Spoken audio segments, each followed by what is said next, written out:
Joining us live right now is WDVM's Lex Juarez from Washington, D.C. Lex was on the Hill earlier this week to mark the first anniversary of the January 6th Capitol attacks, but she was also there 12 months ago on January 6, 2021. Lex, a lot of people work on Capitol Hill, 100 senators, 435 congressmen and women. There's all of their staffers. There's the architect of the Capitol.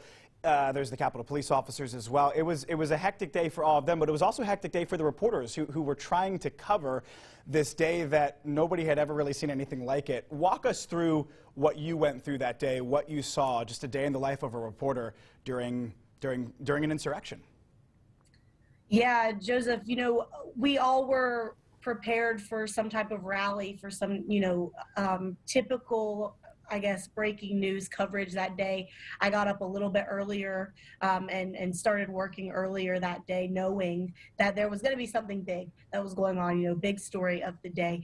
And as I'm getting ready for work, I'm watching the rally at the Ellipse. I'm watching some live streams on social media. And as things started to, really escalate and the crowd marched over to the Capitol and I could tell things were heating up, I was like, okay, I'm going to come in even earlier than I was expecting to.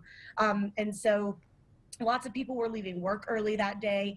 Traffic was absolutely terrible in the district because I think people were trying to get home and to, be as far away from the Capitol as they could as things started to get bad. And then when I got on the grounds and finally made it to the Capitol, they were just breaching into the Capitol. So, things were really escalated out there. And I was in what you would understand as a fellow journalist, full breaking news reporting mode, right? Oh, yeah. Not totally thinking about what's going on around me as much as I was thinking of, I've got to make sure that I'm getting the story and figuring out what exactly is going on and talking to officials and finding out, the mayor had just put down a curfew for people and trying to talk to people who were out there who were willing to talk to me and, not just wanting to shout at me about fake news and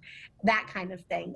So it was a mixture of, regular breaking news coverage that news reporters, understand, but also trying to keep your distance, keep yourself safe, and talk to, people who are there without, being attacked by somebody verbally or any other way. I'm sure that it took a moment to kind of detach yourself. You had to detach yourself from the situation because you were working that day and you weren't a protester. You weren't somebody who was trying to escape the protesters. You were running right into the scene to try and get us video back here in the studio. At what point when you got home that night or the next day did it register in your mind wow, I just covered an insurrection in the city, in Washington, D.C., in the city that I cover? Yeah, it's still a little bit surreal, honestly, to think about it.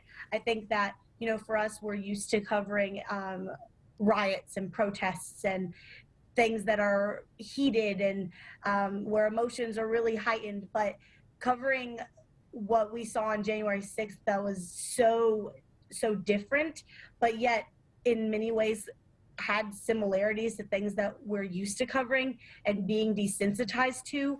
It took me a few weeks to really kind of understand that, wow, I was right there watching all of this history unfold that people are going to talk about, for forever. And I'm getting the chance, I had the chance to document it and to talk to people who were there and to see both sides of the emotions that were out there, the people who were angry at, the fact that Joe Biden was being certified, but also the people who were there who were angry that they were roped in with this crowd of people who were being violent and attacking police officers and breaking into the Capitol. So it was, it was just surreal and still is today, honestly. A hectic day that certainly will never be forgotten. WDVM's Lex Juarez there recounting her day on January 6, 2021. Lex, thank you. Yeah, thanks.